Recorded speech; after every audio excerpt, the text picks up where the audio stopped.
Hello friends,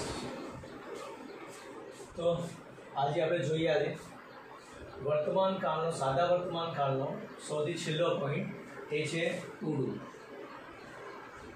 સાદા વર્તમાન કાળમાં જેમ આપણે 4 પોઈન્ટ જોયા હતા, 4 જે પદ્ધતિ જોઈએ આપણે, 4 પદ્ધતિમાંથી સૌથી છેલ્લી પદ્ધતિ છે ટુ ડુની રીત। ટુ ડુના મુખ્ય બે ક્રિયાપદ છે, એક ડુ અને ડઝ। ટુ ડુનો જે ઉપયોગ છે એ માત્ર એક જ ઉપયોગ છે। ટુ ડુનો ઉપયોગ વર્તમાન કાળના સાદા વર્તમાન કાળના વાક્યોને નકાર તેમજ પ્રશ્નાર્થ વાક્યમાં ફેરવવા।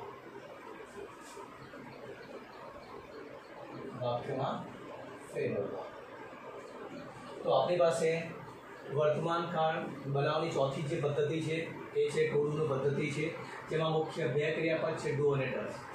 જે ડુ અને ડઝ છે એ ડુ અને ડઝનો મુખ્ય એક જ ઉપયોગ છે કે સાદા વર્તમાન કાળના વાક્યોને નકાર તેમજ પ્રશ્ન વાક્યમાં ફેરવવા। તો આપણે સૌથી પહેલાં જોઈએ કે ડુ અને ડઝનો ઉપયોગ શા માટે કરીએ છીએ, અને સૌથી મહત્વની મોસ્ટ ઇમ્પોર્ટન્ટ છે, વિદ્યાર્થીઓ સૌથી વધારે મિસ્ટેક અહીંયા કરતા હોય છે। સમજવામાં સરળ છે, લખવામાં સરળ છે, પરંતુ જ્યારે તમે એક્ઝામમાં લખતા હોય છે ને ત્યારે સૌથી વધારે મિસ્ટેક અહીંયા થતી હોય છે। તો સૌથી પહેલાં જોઈએ કે આપણે શા માટે એનો ઉપયોગ નકારમાં કરીએ છીએ અને શા માટે ઉપયોગ એનો પ્રશ્નાર્થમાં કરીએ છીએ। અત્યાર સુધીમાં આપણે ત્રણ પદ્ધતિ જોઈએ। સૌથી પહેલું જોયું આપણે કે ટુ બીનું ક્રિયાપદથી, તો કે ટુ બીના ક્રિયાપદથી એમ આવે છે, ઇઝ આવે છે અને આર આવે છે। બીજું આપણે જોયું હતું ટુ હેવનું ક્રિયાપદથી, ટુ હેવના ક્રિયાપદમાં મુખ્ય હેવ આવે છે અને હેઝ આવે છે। અને છેલ્લે આપણે જોયું હતું એક્શન વર્ગનું ક્રિયાપદ, જેમાં ખાલી મુખ્ય ક્રિયાપદ આવે છે, મુખ્ય ક્રિયાપદ જ આવે છે। તો અત્યાર સુધીમાં સાદા વર્તમાન કાળમાં આપણે ત્રણ પદ્ધતિ જોઈ। સૌથી પહેલી પદ્ધતિ જોઈએ આપણે ટુ બીના ક્રિયાપદની, બીજી પદ્ધતિ જોઈએ આપણે ટુ હેવના પદ્ધતિથી, અને છેલ્લું આપણે જોયું એક્શન વર્ગથી આપણે કઈ રીતે સાદો વર્તમાન કાળ બનાવી શકીએ છીએ એની આપણે ચર્ચા કરીએ।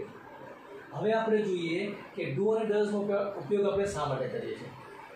સૌથી પહેલાં બધાના હું એક સાથે બે એક્ઝામ્પલ લઉં છું। આપણે જ્યારે ટુ બીના એક્ઝામ્પલ આપી, સપોઝ આપણે એમ કહીએ કે આઈ એમ અ બોય અથવા તો આઈ એમ અ સ્ટુડન્ટ। બીજું વાક્ય લઉં છું હી ઇઝ અ ટીચર। મેં ટુ બીનો જે ઉપયોગ છે એ ટુ બીનો ઉપયોગ મેં ધ્યાનમાં લઈ અને મેં અહીંયા બે એક્ઝામ્પલ આપ્યા છે। એક વાક્ય લખ્યું છે મેં આઈ એમ અ સ્ટુડન્ટ, એનો મતલબ થાય છે હું વિદ્યાર્થી છું। હી ઇઝ અ ટીચર, તે ટીચર છે, તે શિક્ષક છે।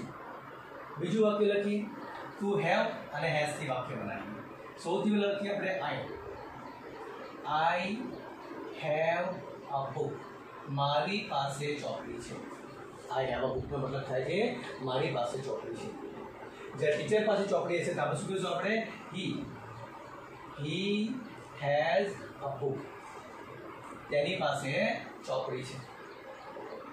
એ જ વાક્ય લખીએ આપણે એક્શન વર્બમાં લખીએ આપણે કોઈ ક્રિયા થતી હોય, આપણે એમ કહીશું આઈ ગો ટુ સ્કૂલ, હું શાળાએ જાઉં છું।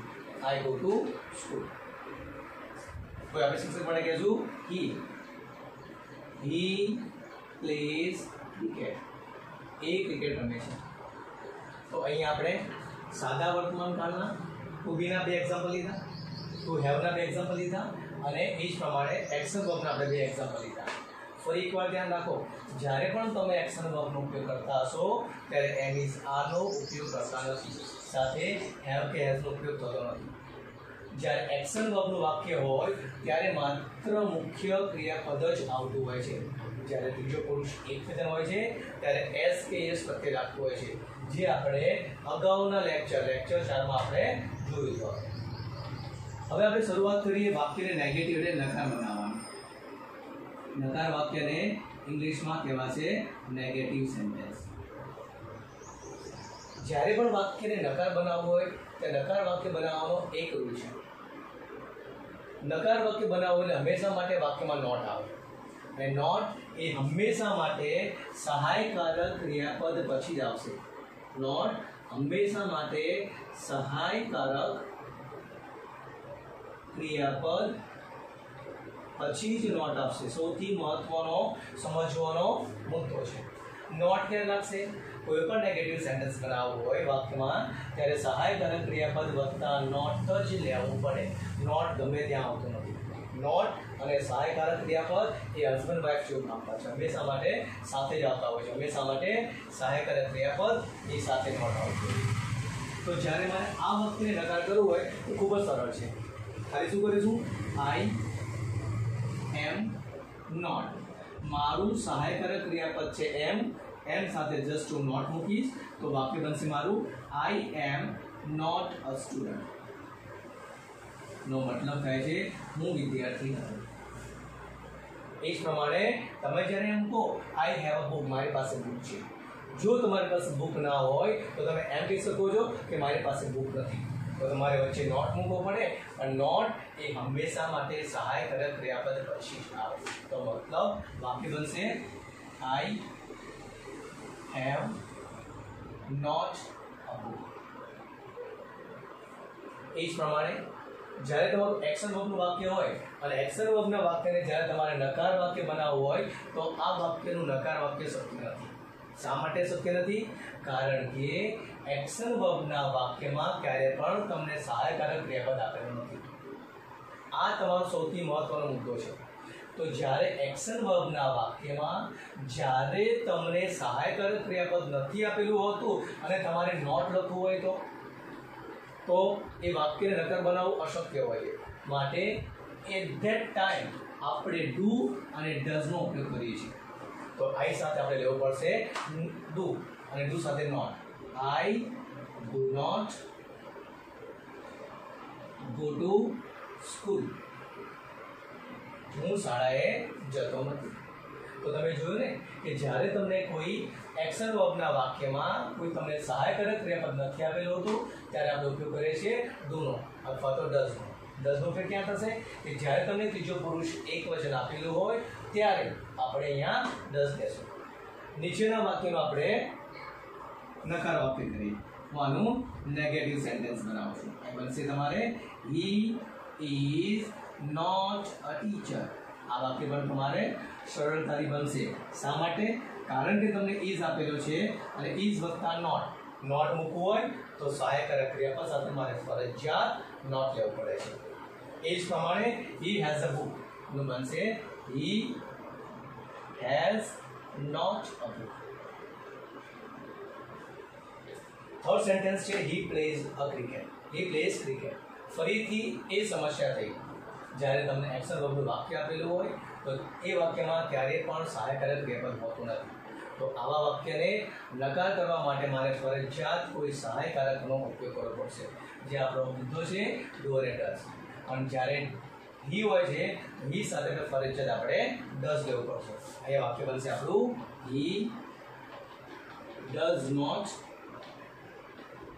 Play cricket. He does not play cricket. He does not play cricket. અહીંયા તમારે વધુ એક બાબતનું ધ્યાન રાખવું પડશે કે જ્યારે વાક્યમાં ડઝ હોય છે ત્યારે અહીંયા પ્લેઝ આવતો નથી. શા માટે? કારણ કે ડઝ વત્તા પ્લે એટલે પ્લેઝ બને છે. મતલબ કે જ્યારે પણ તમારા વાક્યમાં ડઝનો પ્રયોગ થતો હોય છે એટલે ડઝ વત્તા પ્લે જ્યારે બનતું હોય છે ત્યારે સંપૂર્ણપણે પ્લેઝ બને છે. તો ડઝ સાથેનું ક્રિયાપદ હંમેશા માટે મૂળ ક્રિયાપદ હોય છે. ડઝ સાથેનું ક્રિયાપદ હંમેશા માટે મૂળ ક્રિયાપદ હોય છે. જો તમે અહીંયા હી ડઝ નોટ પ્લેસ કરો તો વાક્ય તમારું ખોટું પડે છે. માટે ધ્યાન રાખો કે જ્યારે પણ વાક્યમાં ડઝ હોય છે તો સાથે આપણે પ્લેસ લખવાનું નથી. આ થયું આપણું નકાર વાક્ય. એ જ પ્રમાણે જોઈએ આપણે પ્રશ્નાર્થ વાક્ય. પ્રશ્નાર્થ વાક્યને આપણે ઇંગ્લિશમાં કહીશું આપણે ઇન્ટ્રોગેટિવ.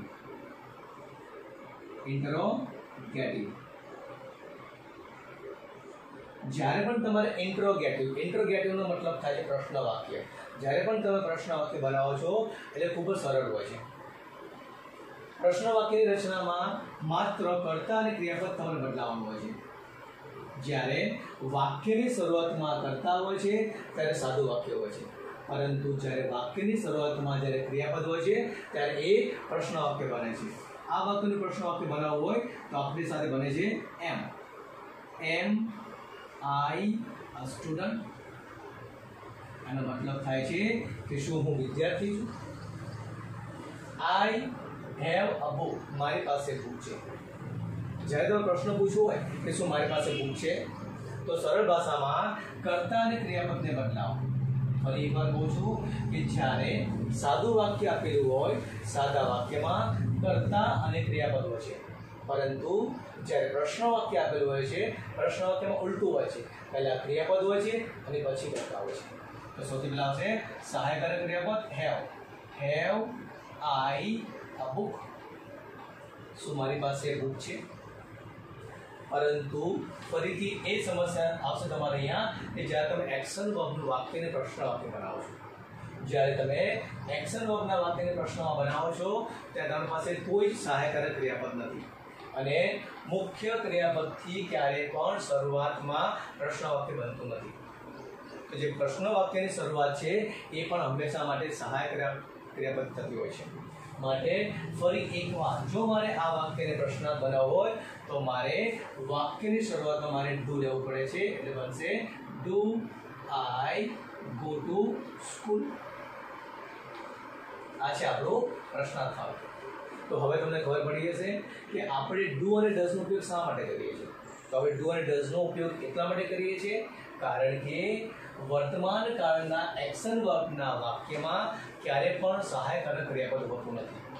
જો સહાયકારક ક્રિયાપદ હોતું નથી તો એવા વાક્યને નકાર વાક્ય અને પ્રશ્નાર્થ વાક્યમાં ફેરવવા માટે ખૂબ જ મુશ્કેલી પડતી હોય છે. તો એ મુશ્કેલીનો હલ કરવા માટે અંગ્રેજી ગ્રામરમાં બે સહાયકારકો ડુ અને ડઝનો ઉપયોગ થતો હોય છે. વિસ્તૃતમાં જોઈએ આપણે કે કઈ જગ્યાએ ડુ અને કઈ જગ્યાએ ડઝ, ક્યારે હકારમાં ક્યારે નકારમાં અને પ્રશ્નાર્થમાં આનો વિસ્તૃત ઉપયોગ કેમ થાય છે. અહીં આપણે એક ટેબલ ડ્રો કરીએ છીએ. એ ટેબલ ડ્રો કરવાથી તમને બધો જ આઈડિયા આવશે કે આપણે ક્યારે એનો નેગેટિવમાં ઉપયોગ કરીએ છીએ અને ક્યારે આપણે એનો ઇન્ટ્રોગેટિવમાં યુઝ કરીએ છીએ. સૌથી પહેલા આપણે બે ભાગ પાડીએ છીએ. સૌથી પહેલા છે નેગેટિવ સેન્ટેન્સ. નેગેટિવ સેન્ટેન્સનો યુઝ થાય છે, એનો મતલબ થાય છે નકાર વાક્ય. અને બીજું લો છું interrogative sentence. Interrogative sentence. Interrogative સેન્ટેન્સનો મતલબ થાય છે પ્રશ્નાર્થ વાક્ય.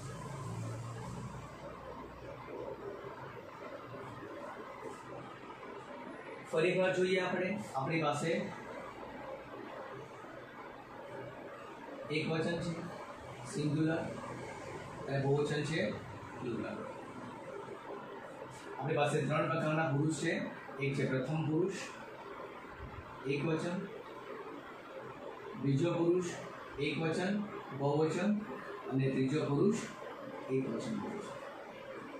જ્યારે પણ તમારે નેગેટિવ સેન્ટેન્સ બનાવવું હોય છે તો નેગેટિવ સેન્ટેન્સમાં સૌથી પહેલા આપણી પાસે જે સર્વનામો છે, સૌથી પહેલા પ્રથમ પુરુષમાં હંમેશા માટે હોય છે આઈ. આઈનું બહુવચન જોયું તો આપણે વી. બીજો પુરુષ છે યુ, એનું બહુવચન જોયું તો આપણે યુ.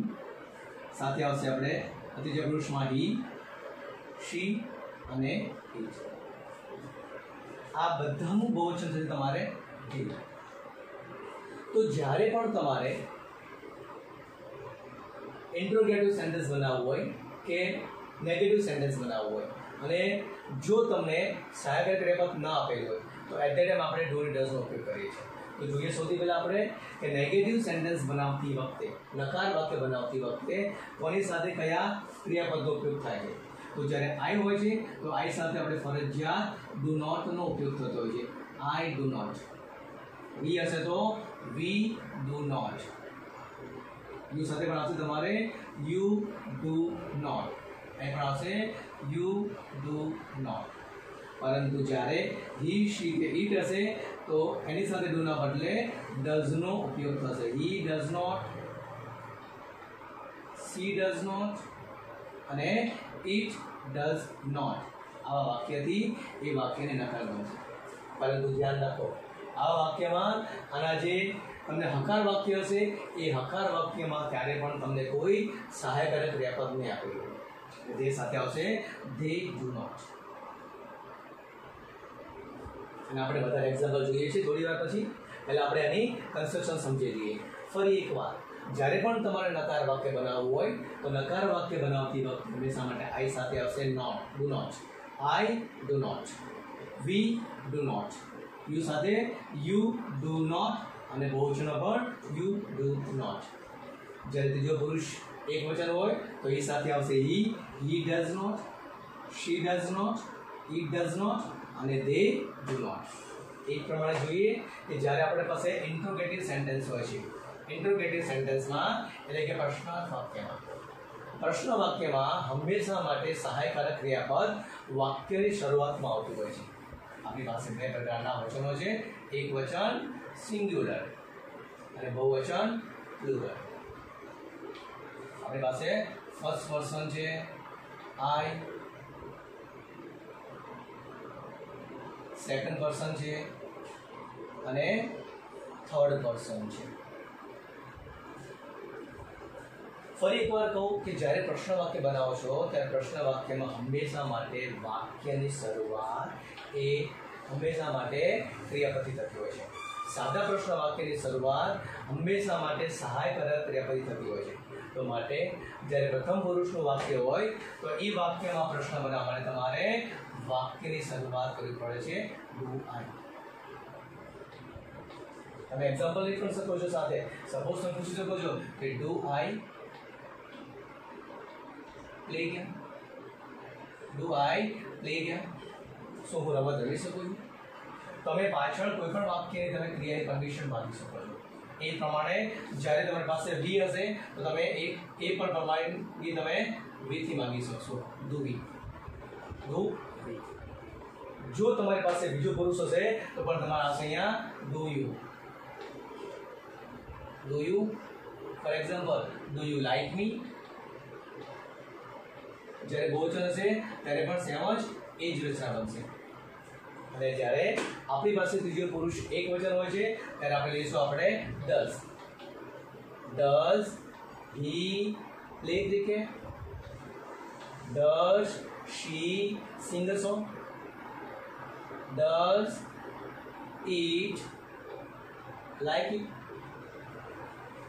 તો જ્યારે પણ ત્રીજો પુરુષ એક વચન હોય છે ત્યારે ફરજિયાત આપણે ડઝ નો ઉપયોગ થતો હોય છે અને બહુવચનમાં હંમેશા માટે ડુ આવતું હોય છે.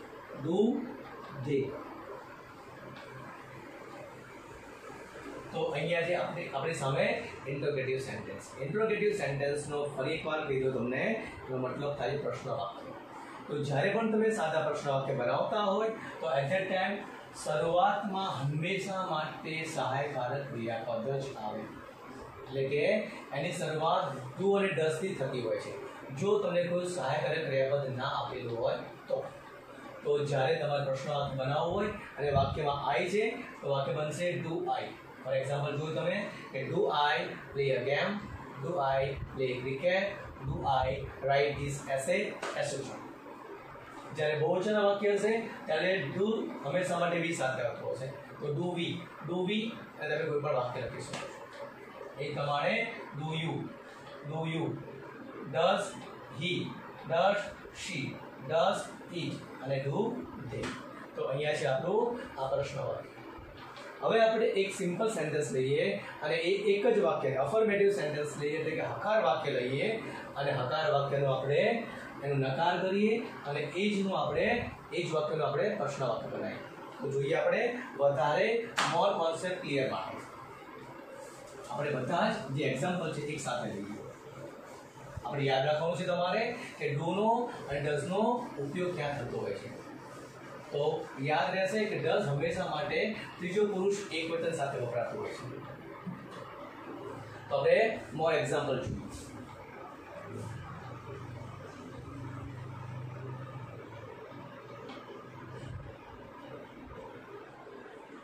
સૌથી પહેલું એક્ઝામ્પલ લઈએ. હું જે વાક્ય લખું છું સૌથી પહેલું વાક્ય લખું છું હકાર વાક્યમાં એક વાક્ય લખું છું. એક સરળ વાક્ય છે આઈ પ્લે ક્રિકેટ ડેલી. હું દરરોજ ક્રિકેટ રમું છું. આ વાક્ય છે તમારું અફર્મેટિવ સેન્ટેન્સ એટલે કે તમારું વિધાન વાક્ય છે. અફર્મેટિવનો મતલબ થાય છે તમારું વિધાન વાક્ય છે, તમારું સાદું વાક્ય છે. જ્યારે આ વાક્યને મારે નેગેટિવ એટલે કે નકાર વાક્યમાં ફેરવવું હોય તો વાક્યનું નકાર વાક્ય શું બનશે? આ વાક્યમાં કોઈ જગ્યાએ સહાયકારક ક્રિયાપદ નથી. જો મારે નોટ મૂકવો હોય તો મારે ફરજિયાત કોઈને કોઈ સહાયકારક ક્રિયાપદનો ઉપયોગ કરવો પડતો હોય છે. જેમ કે આઈ સાથે શું જોયું હતું આપણે હમણાં? આઈ સાથે do not. Yes exact. I સાથે આવશે do not. I do not play cricket daily. આ થયું તમારું નકાર વાક્ય, જેને કહેવાય છે નેગેટિવ સેન્ટેન્સ. જેને કહેવાય છે નેગેટિવ એટલે કે નકાર વાક્ય. જો આ જ વાક્ય છે, આ વાક્યમાં તમારે પ્રશ્ન પૂછવો હોય આઈ પ્લે ક્રિકેટ ડેલી. હું દરરોજ ક્રિકેટ રમું છું. જો તમારે આને પ્રશ્ન વાક્ય બનાવવું હોય તો ફરજિયાત તમારે કોઈ સહાયકારક ક્રિયાપદ સાથે તમારે એનો ઉપયોગ કરવો પડે. જેમ કે તમારે પ્રશ્ન પૂછવો હોય કે શું હું દરરોજ ક્રિકેટ રમું છું? શું હું દરરોજ ક્રિકેટ રમું છું? તો એનું વાક્ય બનશે તમારું do I play cricket daily. આ જે વાક્ય છે એ વાક્ય તમારું ઇન્ટ્રોગેટિવ સેન્ટેન્સ છે એટલે કે તમારું પ્રશ્ન વાક્ય. ઇન્ટ્રોગેટિવ એટલે કે પ્રશ્નાર્થ વાક્ય છે તમારું. તો આ જ રીતે પણ તમે વાક્ય બનાવી શકો. અને તમે આન્સર પણ આપી શકો છો do I play cricket daily. જો તમે ડેલી ક્રિકેટ રમતા હોય તો તમે આન્સર આપી શકો છો એનો yes I do. Yes I do. જો તમે ક્રિકેટ ડેલી ના રમતા હોય તો તમે જવાબ ઓપ્શનમાં પણ આપી શકો છો નો આઈ ડોન્ટ. ડોન્ટ એ શોર્ટ ફોર્મ છે, ડુ નોટ નું શોર્ટ ફોર્મ છે ડોન્ટ. તો અહીંયા છે એક વિસ્તૃત એક્ઝામ્પલ છે. વન મોર એક્ઝામ્પલ જોઈએ આપણે. કોઈ નામ લઈએ Radha. Radha sings a song. નો મતલબ થાય છે રાધા ગીત ગાય છે. રાધા સિંગ્સ અ સોંગ મતલબ થાય છે રાધા ગીત ગાય છે. અને શોખ છે એનો, એની હેબિટ છે, એની ટેવ છે એની. તો અહીંયા જે આપેલું વાક્ય છે આ એક વિધાન વાક્ય છે. આપેલા વાક્યમાં મને કોઈ જ સહાયકારક ક્રિયાપદ આપેલું નથી અને છતાં પણ હું વાક્યને નકાર વાક્યમાં ફેરવવા માંગુ છું. તો વાક્યનું નકાર વાક્ય શું બનશે? કારણ કે અહીંયા સિંગ્સ છે. બીજું રાધા છે. રાધા ત્રીજો પુરુષ એકવચન છે. માટે જ્યારે પણ ત્રીજો પુરુષ એકવચન હોય એટલે કે હી હોય, શી હોય કે ઇટ હોય, આ ત્રણેની સાથેના પ્રયોગમાં ડઝ નો માત્ર ઉપયોગ થતો હોય છે. તો જ્યારે પણ તમારે એને નકાર વાક્ય બનાવવું હોય તો મારે એ લખવું પડશે ડઝ નોટ. વાક્ય શું બનશે? Radha does not sing a song. Radha ગીત ગાતી નથી. આ થયું તમારું નકાર વાક્ય. નેક્સ્ટ જોઈએ આપણે ઇન્ટરોગેટિવ સેન્ટેન્સ બનાવવો છે. મારે પ્રશ્ન વાક્ય બનાવવો છે. મારે પ્રશ્ન પૂછવો છે કે શું રાધા દરરોજ ગીત ગાય છે અથવા રાધા ગીત ગાય છે? તો રાધા છે એ ત્રીજો પુરુષ એકવચન છે માટે મારે લેવું પડશે does. Does Radha sing a song. પાછળ આવશે પ્રશ્નાર્થ ચિહ્ન. પાછળ ફરજિયાત આવશે. અહીં પણ તમારે પ્રશ્નાર્થ ચિહ્ન લખવું ફરજિયાત છે. પ્રશ્ન વાક્યની પાછળ પ્રશ્નાર્થ ચિહ્ન ફરજિયાત છે. Does Radha sing a song. શું રાધા ગીત ગાય છે? ફરી એકવાર તમને કહું કે જ્યારે પણ તમે વાક્યમાં ડઝ નો પ્રયોગ કરો છો ત્યારે તમારે સિંગ્સ લખવાનું નથી. તમારે સિંગના બદલે તમારે ખાલી સિંગ લખવાનું છે. કારણ કે મેં તમને બતાવેલું ડઝ વત્તા સિંગ હોય તો જ તમારે સિંગ્સ થાય છે. માટે ધ્યાન રાખો, જ્યારે જે વાક્યમાં ડઝ વપરાયેલું હોય એ વાક્યમાં સિંગ ત્યારે સિંગ્સ આવતું નથી, પણ સિંગના બદલે ઓનલી સિંગ આવે છે, સિંગ્સ નથી આવતું. જો તમારે આ વખતે તમારે શોર્ટમાં આન્સર આપવો હોય તો તમે શોર્ટમાં પણ આન્સર આપી શકો છો. જેમ કે આપણે પ્રશ્ન પૂછીએ, does Radha sing the song? શું રાધા ગીત ગાય છે? જો એ ગાતી હોય તો આપણે હા પાડશું, યસ સી ડઝ. હા તેણી, હા તેણી ગાય છે. અને છેલ્લું છે, જો તમારે જવાબ નામાં હોય તો આપણે ના પણ આપી શકીએ છીએ. જેમ કે નો શી ડઝ નોટ, અથવા તમે શોર્ટમાં પણ કહી શકો છો નો સી ડઝન્ટ. ડઝન્ટ એ શોર્ટ ફોર્મ છે ડઝ વત્તા નોટ. ડઝ વત્તા નોટનું શોર્ટ ફોર્મ છે ડઝન્ટ. આનું ફૂલ ફોર્મ થાય તમારે ડઝ વત્તા નોટ એટલે કે ડઝન્ટ. તો અહીંયા જે આપણે જોયું આજે વર્તમાન કાળનો અંતિમ ભાગ હતો, એટલે કે સાદા વર્તમાન કાળનો ભાગ નંબર 4 હતો ડુ અને ડઝ. ફરી એકવાર જોઈએ કે ડુ અને ડઝ એ માત્ર એવા જ કેસમાં થાય છે કે જે વાક્યમાં તમને સહાયકારક ક્રિયાપદ આપેલું હોતું નથી. વિદ્યાર્થીઓ એક્ઝામમાં સૌથી વધારે મિસ્ટેક અહીંયા જ કરતા હોય. એ આ નિયમ જાણે છે છતાં પણ આવા વાક્યમાં વારંવાર ભૂલ થતી હોય છે. માટે આ વાક્યની વધારે પ્રેક્ટિસ કરો. આ વાક્યના સેટ બનાવો. સૌથી પહેલાં વિધાન વાક્ય બનાવો, 10 વિધાન વાક્ય બનાવો, એનું નેગેટિવ કરો, એનું ઇન્ટ્રોગેટિવ કરો, અને જો પોસિબલ હોય તો એના એકવાર યસ અફર્મેટિવમાં અને એકવાર એના નેગેટિવમાં શોર્ટ આન્સર આપવાનો પ્રયત્ન કરો. તો આની મેક્સિમમ પ્રયત્ન કરો અને સૌથી વધારે કેરફુલ રહી અને ઓછામાં ઓછી ભૂલ પડે એવા મહત્તમ પ્રયત્નો કરો.